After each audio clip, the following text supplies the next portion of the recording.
السلام علیکم ورحمۃ اللہ وبرکاتہ۔ الحمد للہ الحنان المنان الذي خلق الانسان وعلمه البیان، والصلاة والسلام على رسوله سید الانس والجان وعلى آلہ واصحابہ ذوی الخیر والاحسان، اما بعد فاعوذ باللہ من الشیطان الرجیم، بسم اللہ الرحمن الرحیم۔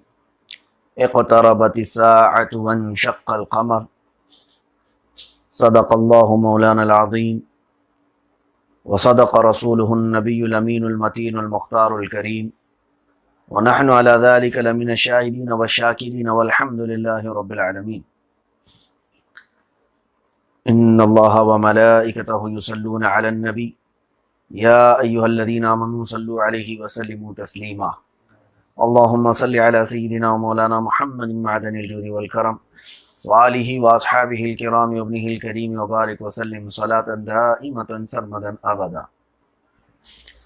عزیزان گرامی وقار، اللہ رب العزت نے اس دنیا کو ایک محدود وقت کے لیے بنایا ہے، اور ہم تمام مومنین مسلمین اس بات کا عقیدہ بھی رکھتے ہیں کہ قیامت کا آنا حق ہے، اور جس نے انکار کیا وہ اسلام سے خارج ہوا۔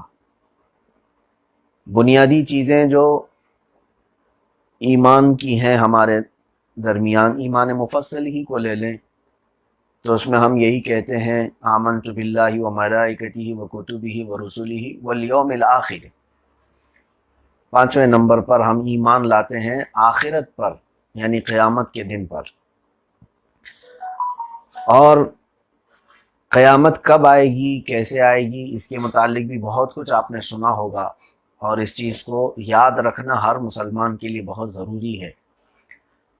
رسول پاک صلی اللہ تعالیٰ علیہ وسلم کی ولادت پاک اور آپ کی وفات قیامت کی سب سے پہلی نشانی ہے، کیونکہ رسول پاک صلی اللہ تعالیٰ علیہ وسلم کی بعثت اور آپ کی وفات ظاہری یا قیامت کے نشانیاں وہاں سے شروع ہو چکی، اور میرے آقا صلی اللہ تعالیٰ علیہ وسلم نے چھوٹی بڑی بہت ساری نشانیاں بیان فرمائی، جن کو دو چیزوں میں تقسیم کیا گیا، علامات صغریٰ اور علامات کبریٰ۔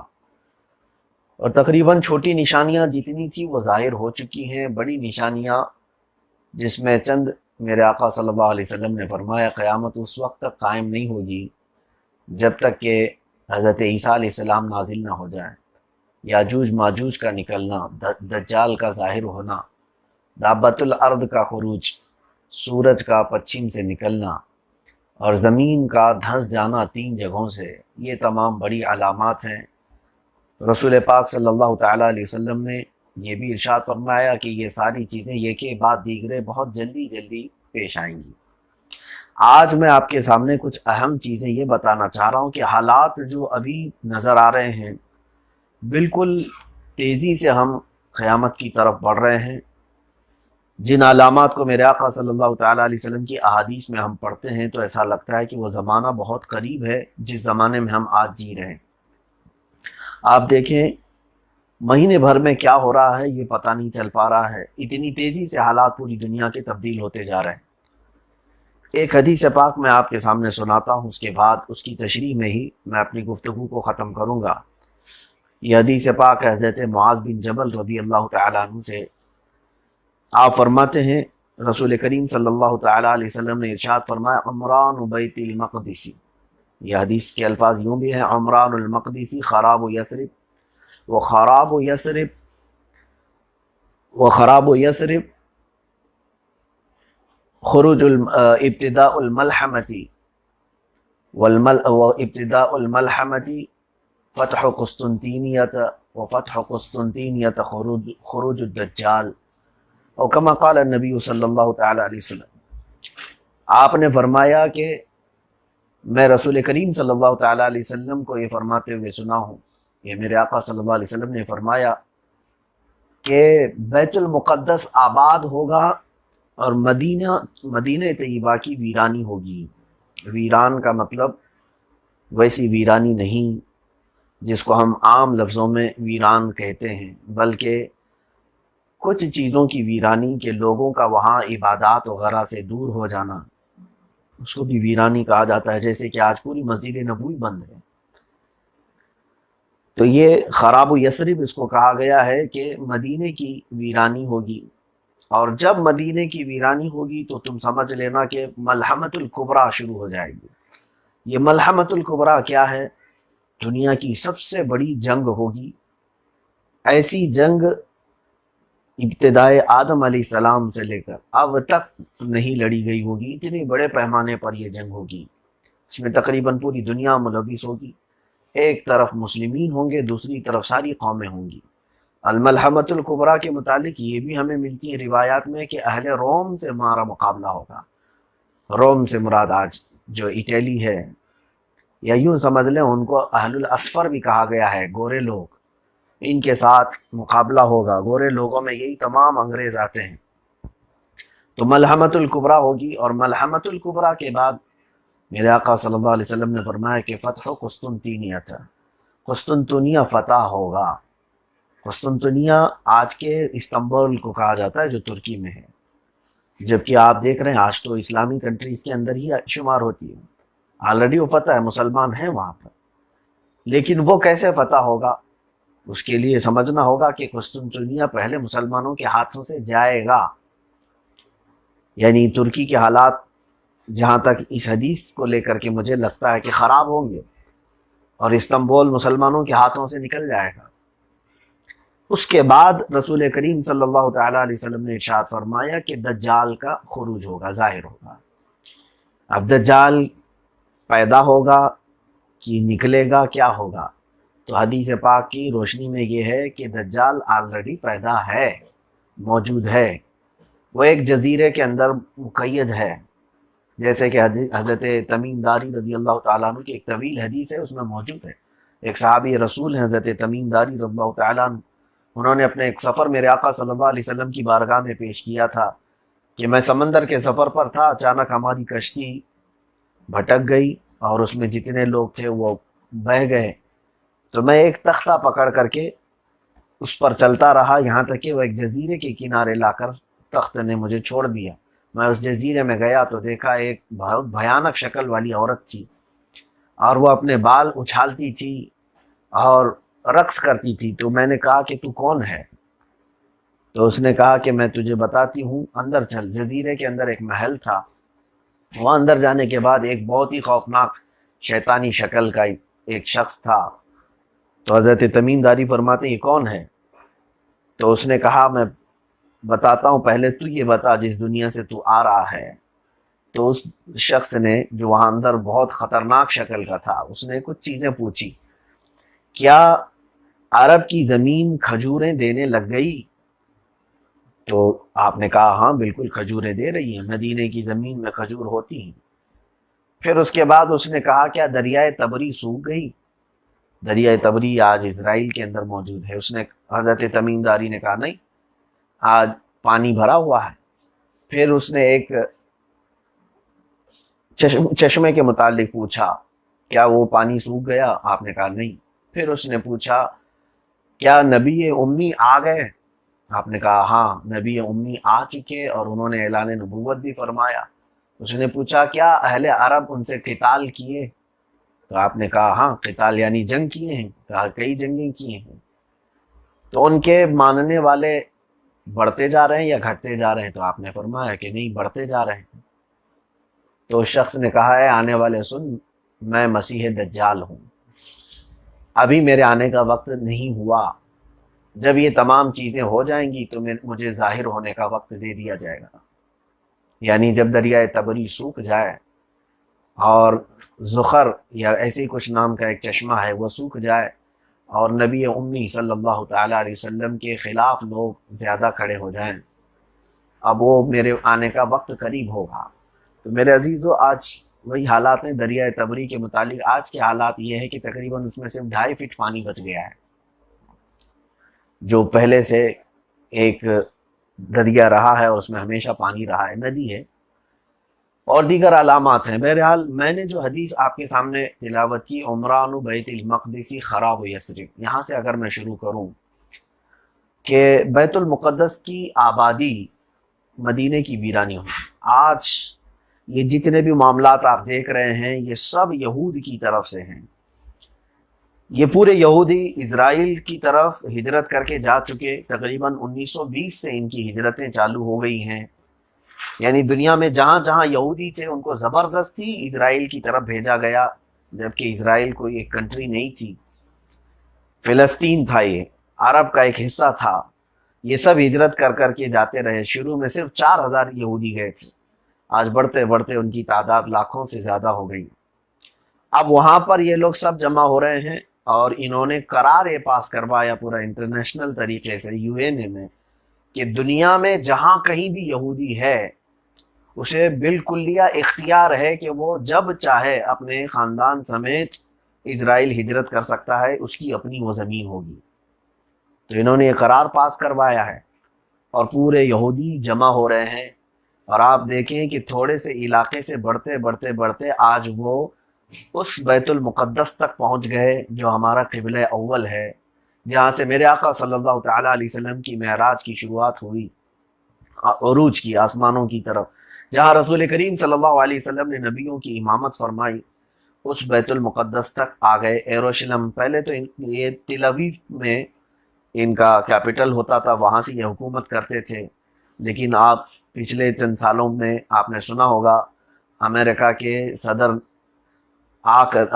ٹرمپ نے آ کر کے اپنی ایمبیسی کو، اپنے سفارت خانے کو منتقل کر کے یروشلم میں رکھ دیا اور کہا کہ اب ہم یہاں سے یہ سمجھیں گے کہ اسرائیل کا کیپٹل اب بیت المقدس ہے، یعنی یروشلم ہے، جو آج تک نہیں ہوا تھا۔ تو اب یہ پورے طور پر اس کو اپنے انڈر میں کریں گے بیت المقدس کو۔ ان کا پلان یہ ہے کہ بیت المقدس جہاں مسجد یہ قبۃ الصخرہ جو پیلا گنبد آپ کو نظر آتا ہے، اس کو شہید کرنا ہے، اس کو ختم کرنا ہے، اور وہاں پر ایک ہیکل سلیمانی بنانا ہے۔ ہیکل سلیمانی کیا چیز ہے؟ حضرت سلیمان علیہ السلام کے زمانے میں بنی ہوئی وہ عمارت، جس کو بعد میں کئی لوگوں نے آ کر کے ظالموں نے ختم کر دیا تھا، اس کی اینٹ سے اینٹ بجا دی تھی، یہودیوں کا قتل عام ہوا تھا، ان کو وہاں سے نکالا گیا تھا۔ تو یہودی آج بھی یہ عہد کیے بیٹھے ہوئے ہیں کہ ہم واپس اس زمین پر آئیں گے تو ہم سب سے پہلے یہ ہیکل سلیمانی بنائیں گے، جس کو اب وہ اگر بنائیں گے تو یہ ان کا بنانا تیسری مرتبہ ہوگا۔ 2 مرتبہ وہ عمارت ختم کی گئی ہے، اب یہ تیسری مرتبہ بنائیں گے، اسی لیے اس کو تھرڈ ٹیمپل کے نام سے یاد کیا جا رہا ہے۔ تھرڈ ٹیمپل کا مطلب یہ ہے کہ اب وہ تیسری مرتبہ اس کو بنانے جا رہے ہیں۔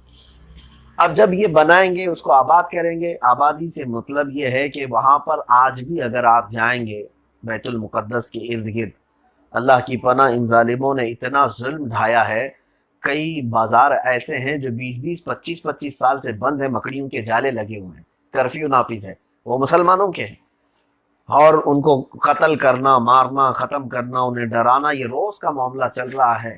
اس کے بعد ہوگا یہ کہ ان کی ساری زمینیں یہ لوگ ہڑپ لیں گے مسلمانوں کی، اور اپنی آبادیاں وہاں پر تیزی سے یہ تعمیر کر رہے ہیں، اور بغیر اجازت کے یہ پورے فلسطین میں غزہ پٹی تک آ چکے، اور پھر وہاں سے اپنی آبادیاں، اپنی یہودی کالونیاں بنا رہے ہیں، بڑی بڑی بلڈنگیں، اور پھر پکنک پوائنٹس بنا رہے ہیں۔ تو اسی کو حدیث پاک میں یوں سمجھتا ہوں، عمران المقدسی، یعنی بیت المقدس کی آبادی، وہاں ایسا آباد کریں گے۔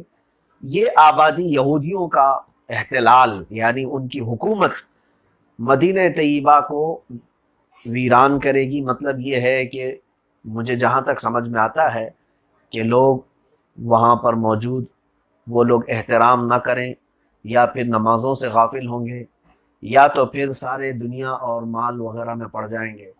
یہ ہو سکتا ہے مدینے کی ویرانی۔ مدینے کی ویرانی سے مطلب یہ نہیں ہے کہ ساری چیزیں توڑ پھوڑ کر کے ختم کر دی جائیں گی، بلکہ عبادات سے ویران کیا جا سکتا ہے۔ اس کے فوراً بعد یہ دونوں علامتیں مجھے نظر آ رہی ہیں کہ اس طرف بیت المقدس کی آبادی شروع کر رکھا ان یہودیوں نے۔ اب آپ ادھر دیکھیں تو مسجد نبوی پوری مقفل ہے، لاک ہے، لوگوں کو داخل ہونے تک کی آج اجازت نہیں ہے۔ کئی نمازیں گزر گئیں، کئی جمعہ اور کئی خطبے، کہ لوگ ایک وائرس کے ڈر سے مسجد نبوی کے قریب نہیں آ رہے، بلکہ انہیں روکا گیا ہے۔ میرے آقا صلی اللہ تعالیٰ علیہ وسلم کے دربار اقدس میں آنے سے۔ دوسری چیز، اس کے بعد ہی یہ فرمایا گیا کہ ملحمۃ الکبریٰ شروع ہوگی۔ یہ ملحمۃ الکبریٰ یہ سمجھنے کی آج ضرورت ہے، جس کے متعلق فرمایا گیا کہ ایک ایسی بڑی جنگ جو آج تک نہیں ہوئی تھی، اور اس جنگ کی جگہ ملک شام حلب کے پاس ہے، اور وہ رسول کریم صلی اللہ تعالیٰ علیہ وسلم کی اس حدیث سے اور دیگر جو حدیثیں ہیں اس سے یہ سب پتہ چلتا ہے کہ اس جنگ کی قیادت حضرت امام مہدی فرمائیں گے۔ امام مہدی کون ہیں؟ امام مہدی یہ پیدا ہوں گے، حضور اکرم صلی اللہ تعالیٰ علیہ وسلم کی اتنی حدیثیں ہیں جو تواتر کی حد تک پہنچی ہوئی ہیں امام مہدی کے آنے کے متعلق۔ حضور صلی اللہ علیہ وسلم نے فرمایا، میری اولاد میں آخر زمانے میں میرے نام کا ایک بچہ پیدا ہوگا جو پوری روئے زمین کو عدل سے بھر دے گا، پوری روئے زمین کو عدل اور انصاف سے بھر دے گا۔ اور ان کی صفات بھی یہ بتا دی گئی ہیں کہ وہ کس طرح کی صورت رکھتے ہوں گے۔ اقن الانفی، ان کو یہ کہا گیا ہے کہ سیدھی کھڑی ناک والے ہوں گے، خوبصورت شبی ہوگی، اور ان کے بال گھنگریالو ہوں گے، اور ان کی تمام اوصاف بتائے گئے ہیں رسول کریم صلی اللہ علیہ وسلم کی احادیث میں یہ ملتا ہے۔ اب وہ کہاں سے نکلیں گے، کہاں آئیں گے، اس کے متعلق بہت سارے اختلافات ہیں۔ بعض نے کہا مدینہ طیبہ سے، لیکن حدیثوں میں یہ ملتا ہے کہ وہ مشرق کی طرف سے آئیں گے۔ تو امام مہدی کا ظہور ہوگا۔ اب امام مہدی کب آئیں گے اس کی کچھ علامات میں آپ کو بتا دوں۔ ایک حدیث میں یہ پڑھ رہا تھا، یہ حضرت ابن ماجہ کی حدیث ہے، رسول کریم صلی اللہ علیہ وسلم نے فرمایا، یہ حضرت ثوبان رضی اللہ تعالیٰ عنہ سے مروی، ان ثوبان رضی اللہ عنہ قال قال رسول اللہ صلی اللہ علیہ وسلم یقتتل عندکم عند کنزکم ثلاثۃ کلہم ابن الخلیفہ ثم لا يصير الى واحد منهم۔ اس حدیث کو بہت توجہ سے سنیں آپ۔ حضور پاک صلی اللہ علیہ وسلم نے فرمایا کہ قریب ہے کہ تمہارے پاس ایک بہت بڑا خزانہ ہوگا، اس خزانے کے لیے تین لوگ لڑیں گے آپس میں، اور تینوں بادشاہوں کے بیٹے ہوں گے۔ ایک تخت کے لیے، ایک سلطنت کے لیے تین لوگ لڑیں گے، اور وہ تینوں بادشاہوں کے بیٹے ہوں گے، اور یہ خزانہ تینوں میں سے کسی ایک کی طرف بھی نہیں جائے گا۔ یہ حدیث صحیح ہے، ابن ماجہ کی حدیث، بخاری اور مسلم نے اس کو صحیح فرمایا ہے، یعنی ان کی شرطوں پر ہے۔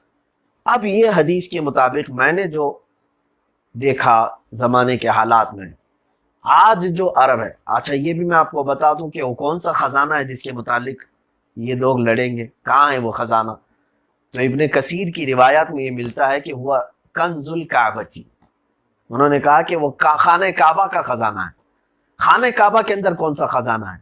اس سے مراد یہ ہے کہ خانہ کعبہ کے پاس آنے والوں سے جو مال جمع ہوتا ہے وہی خزانہ ہے، حجاج کا، معتمرین کا، بلکہ کئی 100 کروڑ، کئی 1000 کروڑ کا یہ خزانہ ہے جو صرف اور صرف حاجیوں سے سعودی عرب کو ملتا ہے۔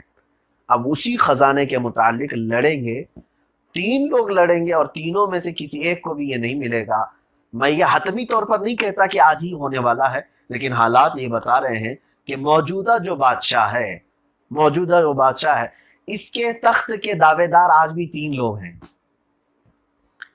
آج جو موجودہ بادشاہ ہے سلمان بن عبدالعزیز، یہ بوڑھا ہو گیا بیچارہ، اب کچھ کام کے لائق نہیں ہے۔ اس کے بیٹے نے زبردستی تخت ہتھیا لیا ہے، اور اس سے پہلے جو کراؤن پرنس تھے، ان دو لوگ تھے، دونوں کو بھی ہٹایا گیا ہے۔ ظاہر سی بات ہے وہ ولی عہد تھے۔ کراؤن پرنس کا مطلب ہوتا ہے بادشاہ کے بعد اس کا نمبر آتا ہے۔ تو پہلے ایک شخص تھا، اس کو ہٹایا گیا، پھر محمد بن نائف غالباً اس کو رکھا گیا، اس کو بھی ہٹایا، اب پھر یہ تیسرے نمبر پر یہ محمد بن سلمان بیٹھا ہوا ہے۔ تو ظاہر سی بات ہے جن کو ہٹایا گیا ہے ان کے اندر کی بھوک مری نہیں ہوگی تخت کی، ان کے اندر کی لالچ ٹھنڈی نہیں ہوئی ہوگی، وہ آگ تو بھڑک رہی ہے تخت کو حاصل کرنے کی۔ ابھی حالات یہ بتاتے ہیں عرب کے، سعودی عرب کے، کہ خاندانی بغاوت بہت زوروں پر ہے۔ اس نے اپنے ہی جو ولی عہد ہے بھی فی الحال کراؤن پرنس ہے، اپنے ہی بھائیوں کو قید میں رکھا ہے، کئی علماء کو قید کیا ہے جو اس کے خلاف بولے۔ تو بہرحال یہ آگ بھڑکے گی، جہاں تک مجھے لگتا ہے ہو سکتا ہے کہ بادشاہ وقت کے مرنے کے فوراً بعد ایک بھونچال آئے گا۔ اور چونکہ اب تک میں نے 3 لوگوں کا ایک تخت کے لیے لڑنا تاریخ میں اس طرح سے مجھے نہیں ملا، ہو سکتا ہے اس بار اتفاق سے ایسا مجھے لگ رہا ہے کہ ایک بادشاہ کے انتقال کے بعد اب 3 دعوے دار اسی خاندان میں موجود ہیں کہ ہم اس تخت پر قابض ہوں گے۔ اب حدیث کو اگر آپ دیکھیں گے، حضرت ثوبان رضی اللہ تعالیٰ عنہ کی حدیث ابن ماجہ کی روایت میں ہے، یقتتل عند کنزکم ثلاثۃ کلہم ابن الخلیفہ، تمہارے خزانے کے لیے 3 لوگ آپس میں لڑیں گے اور وہ تینوں بادشاہوں کے بیٹے ہوں گے۔ تقریباً آپ دیکھیں گے یہ بادشاہوں کی اولاد میں سے۔ ثم لا يصير الى واحد منهم، حضور صلی اللہ علیہ وسلم نے یہ بھی فرمایا کہ ان میں سے کسی ایک کو بھی وہ نہیں ملے گا۔ اب دیکھتے ہیں بعد میں ہوتا کیا ہے، اگر ان تینوں میں سے کسی کو بھی نہیں ملتا ہے تو پھر مطلب یہی ہے کہ وہ اسی زمانے کے لیے ہوگی حدیث پاک، اور اگر پھر یہ قابض ہوتے ہیں ہو سکتا ہے بعد میں آنے والے کسی اور 3 لوگوں کے متعلق یہ حدیث ہوگی۔ بہرحال اب یہاں پر میں جو کہہ رہا تھا امام مہدی کے ظاہر ہونے کی جو علامات ہیں وہ کیا ہیں، اس میں یہ بھی فرمایا گیا کہ پوری دنیا میں وبا پھیلے گی۔ دوسری علامت یہ ہے کہ قحط سالی عام ہو جائے گی۔ تیسری علامت یہ ہے کہ زمین میں زلزلے ہوں گے، زمین ادھر ادھر سے دھسے گی۔ تو یہ بعض دوسرے کتب میں ہے، میں نے اس کی تصحیح نہیں کی ہے، لیکن ملحمۃ الکبریٰ ایک بڑی علامت یہ بتائی گئی ہے جنگ کی تیاری۔ میرے عزیزوں، آپ کو میں بتاؤں کہ آج سوائے مسلمانوں کے ساری قومیں جنگ کی تیاریوں میں مصروف ہیں، ساری قومیں جنگ کی تیاریوں میں۔ ہمیں کسی چیز کی پرواہ نہیں، ہم تو اپنوں میں مست ہیں۔ ہمارے بچے اور نوجوان تو آج اس طرح کی زندگی گزار رہے ہیں جیسا ایسا لگتا ہے کہ انہیں اس دنیا سے جانا ہی نہیں ہے۔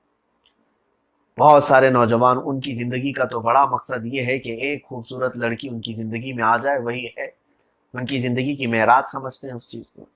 جبکہ دوسری قومیں پیدا ہوتے ہی بچوں کی تربیت اسی ماحول میں کر رہے ہیں۔ بچہ 7 سال کا ہو جائے تو اسرائیل میں اسے گھڑ سواری اور تیر اندازی سکھانے کے لیے کھڑا کیا جا رہا ہے۔ عزیزان گرامی وقار، تقریباً قومیں جنگ کی تیاریوں میں مصروف ہیں۔ اب میں یہ نہیں کہتا کہ ساری جنگیں تلوار، ہتھیار، بندوق، گولی، بارود سے ہی ہوں گی۔ جنگ کے بہت سارے طریقے ہیں۔ دنیا ایک نئی جنگ کا بھی سوچ رہی ہے، جیسے بایو ویپن، یعنی بایولوجیکل ویپنز جو ہیں وہ یہی ہیں جیسے وائرس کا چھوڑنا ایک ساتھ لاکھوں کی موت ہو جائے، تو بم گرانے سے تو بہتر ہے۔ لوگ آج اس خیال میں بھی ہیں کہ نیوکلیائی بم گرانے سے بہتر ہے کہ کوئی وائرس چھوڑ دیا جائے تاکہ ایک پوری قوم اس سے تباہ ہو جائے۔ یہ بھی ایک طریقے کی جنگ لڑی جا رہی۔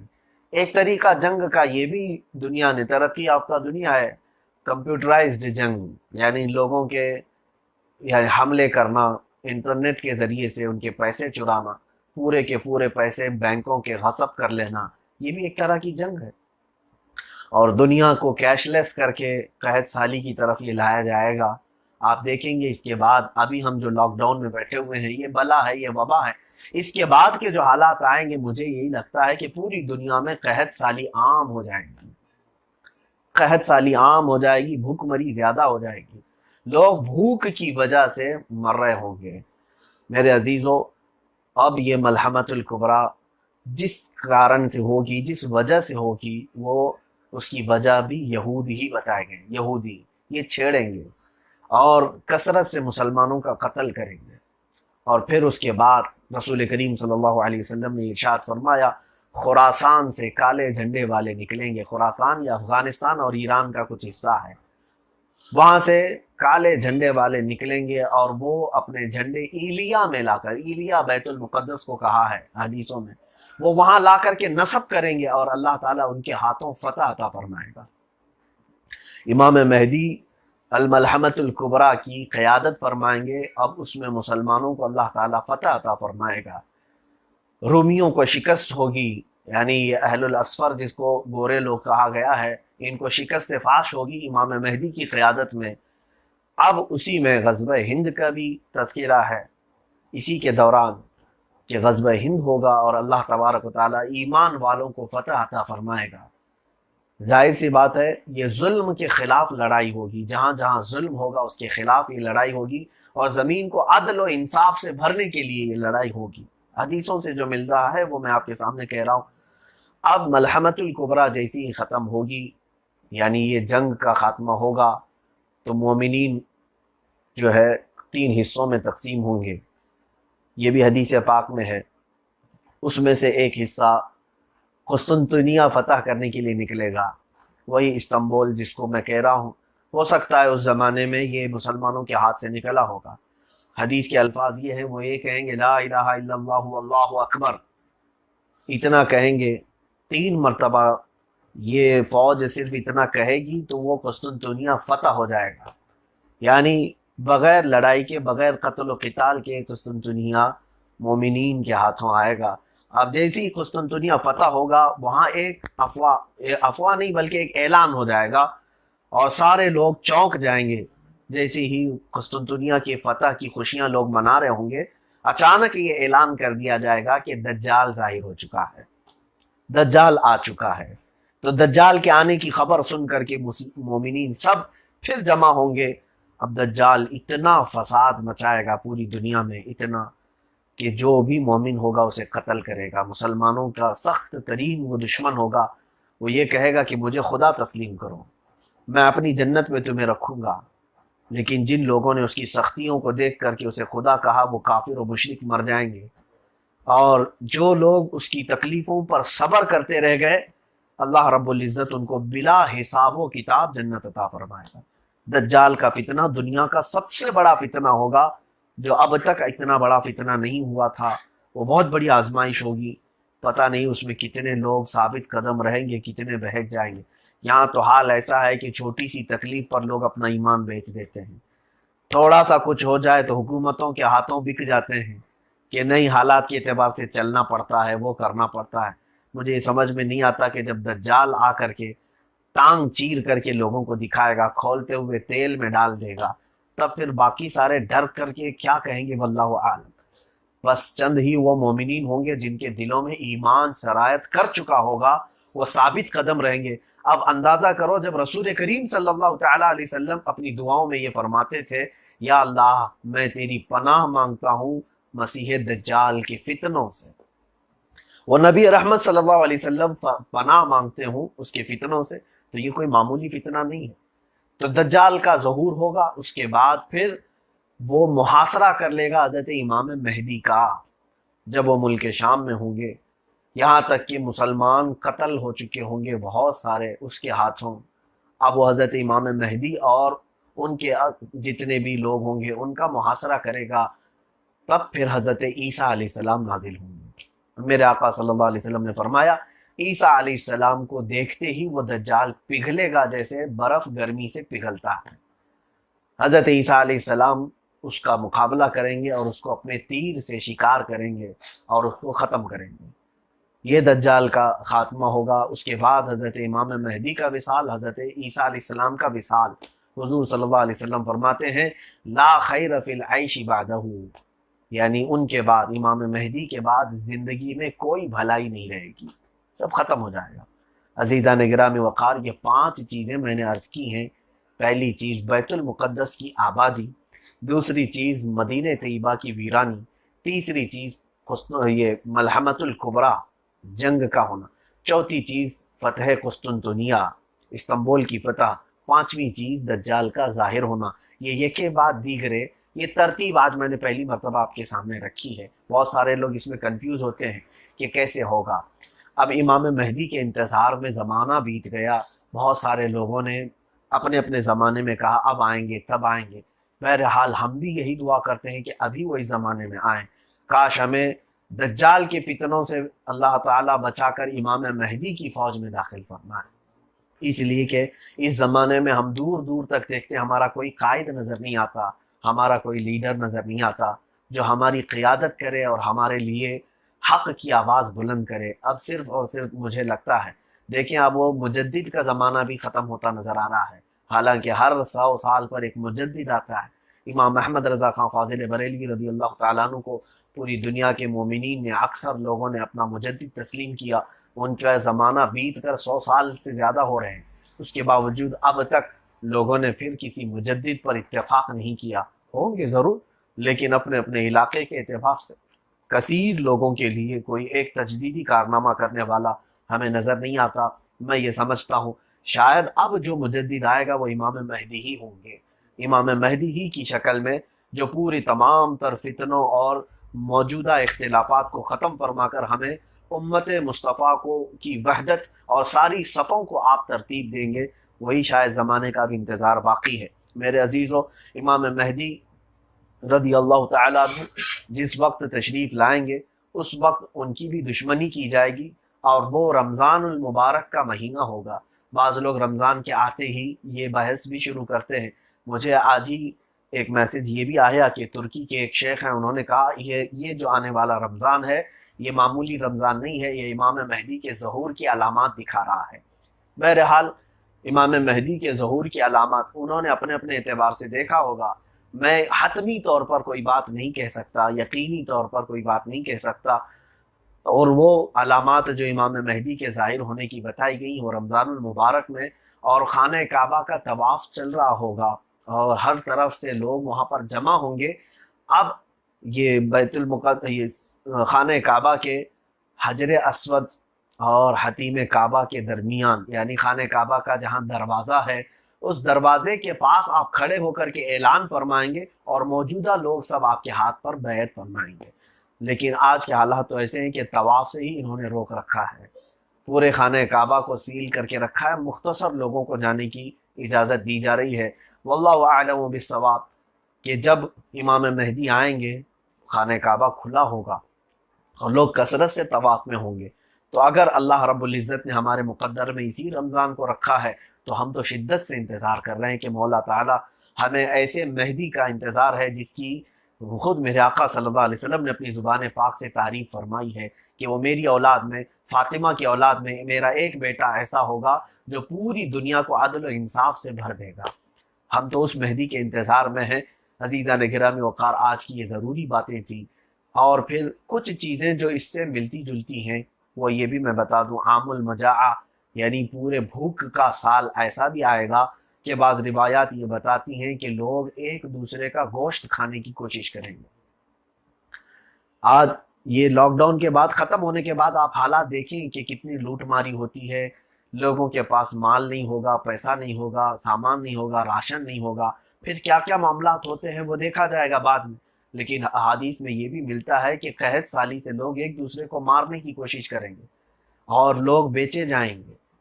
اب وہ زمانہ ایسا ہوگا کہ تم اتنے فتنوں میں مبتلا کر دیے جاؤ گے کہ قبرستان سے گزرتے ہوئے تم یہ کہو گے قبر کو دیکھ کر کہ کاش اس کی جگہ میں ہوتا تو بہت اچھا ہوتا، کہ جو قبر میں سویا ہے وہ محفوظ ہے کیونکہ وہ ان فتنوں سے پہلے ہی دنیا سے چلا گیا ہے۔ عزیزان گرامی وقار، میرے آقا صلی اللہ تعالیٰ علیہ وسلم کی ہر حدیث بالکل 100% صادق نظر آتی ہے۔ آج خود ہماری حالت ایسی ہے کہ ان حالات کو دیکھ کر اور آنے والے حالات کو دیکھ کر ہم خود ہی یہ سوچ رہے ہیں ہم سے پہلے جو قبرستان چلے گئے وہ بہت ہی محفوظ چلے گئے، وہ بہت معمون چلے گئے، اچھے اوقات میں وہ لوگ چلے گئے۔ آج کی حالات تو یہ ہیں کہ ہمارے مرنے کے بعد 10 لوگوں سے زیادہ ہمارے جنازے میں کوئی شریک نہیں ہو سکتا۔ آج کل جو مر رہے ہیں ان کے لیے قانون ایسے لگائے گئے۔ عزیزان گرامی وقار، اللہ تبارک و تعالیٰ یہ فتنوں کے حالات سے ہمیں محفوظ فرمائے۔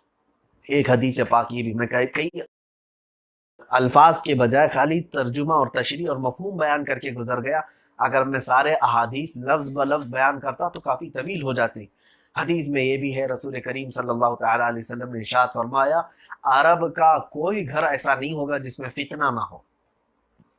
یہ بھی علامات امام مہدی کے ظاہر ہونے سے پہلے، اور یہ بھی فرمایا حضور اکرم صلی اللہ تعالیٰ علیہ وسلم نے کہ پوری دنیا میں مال اتنا ہوگا کہ اگر کسی کو 100 دینار بھی دیے جائیں، 100 دینار بہت ہوتے ہیں سونے کے، اگر کسی کو سونے کے اشرفیاں دی جائیں تب بھی وہ اس مال پر راضی نہیں ہوگا، چاہے وہ غریب آدمی ہو کوئی بھی ہو۔ مال پر آج کوئی بھی راضی نہیں ہے، یعنی تھوڑے سے مال پر کوئی راضی نہیں۔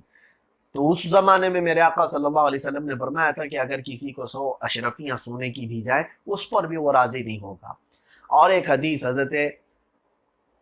غالباً حضرت ابو ذر رضی اللہ تعالیٰ کسی اور صحابی سے ہے کہ آپ نے فرمایا کہ عراق والوں پر ایک ایسا وقت آئے گا کہ ان کے پاس ایک درہم بھی باقی نہیں رہے گا، اور گیہوں کا ایک چلو، ایک کھٹوری بھی ان کے پاس کھانے کی نہیں رہ جائے گی، ایسی حالت ان کی آئے گی۔ آج عراق اسی حالت میں جا رہا ہے۔ جتنی بھی میں نے احادیث بیان کی وہ تقریباً حالات ایسی ہی ہیں میرے عزیزوں۔ مال پر ہمارا سب کا اس طرح سے یعنی حملہ کرنا، کسی بھی چیز پر آج اکتفا یا پھر قناعت نہیں رہ گئی، اور اہل عراق کی حالت بہت ہی خراب ہے۔ ہم نے دیکھا ہے ان کے پاس کھانے کے لیے گوشت کا ایک ٹکڑا بھی نہیں ملتا، ایک ٹکڑا ان کو دینے جاتے ہیں تو جھپٹا مار لیتے ہیں۔ تو یہ اور حالات ہو سکتا ہے، ایسے ہی ہونے والے ہیں۔ میں دعا کرتا ہوں رب ذوالجلال ہم سب کو کہنے سننے سے زیادہ عمل کی توفیق عطا فرمائے۔ ان علامات میں میرے عزیزو اب مومنین مسلمانوں کی ذمہ داریاں کیا ہیں؟ جتنی چیزیں میں نے آپ کو بتایا، جس کو یہ معلوم ہو جائے کہ قیامت اتنی قریب ہے، اور اس کے بعد اگر وہ زندگی گزارنے کے طریقوں میں تبدیل نہیں کرتا، تو میں سمجھتا ہوں کہ اس نے اپنی قسمت میں محرومی لکھ لی ہے، اس نے خود اپنی قسمت کو اپنے ہاتھوں تباہ کیا ہے۔ اس لیے میرے عزیز بچوں، جوانوں، میری ماؤں اور بہنوں، اتنا وقت قریب ہے کہ آپ سوچ بھی نہیں سکتے۔ ہمارے اٹھائے جانے کا وقت، ہمارے حساب کتاب کا وقت، ہمارے اللہ رب العزت کی بارگاہ میں حاضری کا وقت بہت ہی قریب آ چکا ہے۔ جلدی سے اپنے اپنے حساب کتاب ختم کر لو، جمع کر لو، اور پھر تیاری اس بات کی کرو۔ صرف میرے آقا صلی اللہ تعالیٰ علیہ وسلم ایک بار اپنے حجرے سے باہر نکلے، صحابہ کرام کسی بات میں ہنس رہے تھے، حضور پاک صلی اللہ علیہ وسلم نے صحابہ کو ہنستے ہوئے، زور سے ہنستے ہوئے دیکھا تو صرف اتنا فرمایا، تم میں سے کون ہے جس کی قیامت کی تیاری مکمل ہو چکی؟ کیا اپنا حساب کتاب دینے کی پوری تیاری کر چکے ہو؟ تو پھر کس بات پر اتنی تم کو ہنسی ہے؟ صحابہ سب رونے لگ گئے، ہم میں سے کسی کی کوئی تیاری نہیں۔ میرے عزیزوں، جو صحابہ رسول پاک صلی اللہ تعالیٰ علیہ وسلم کے اوپر جان نثاری کرنے والے، وہ جب رسول کریم صلی اللہ تعالیٰ علیہ وسلم کی بارگاہ میں یوں روتے ہیں کہ ہمارے پاس کوئی تیاری نہیں ہے، تو آج ہم جیسوں کے پاس کون سی تیاری ہے؟ ہمارے پاس کون سا اعمال کا ذخیرہ ہے؟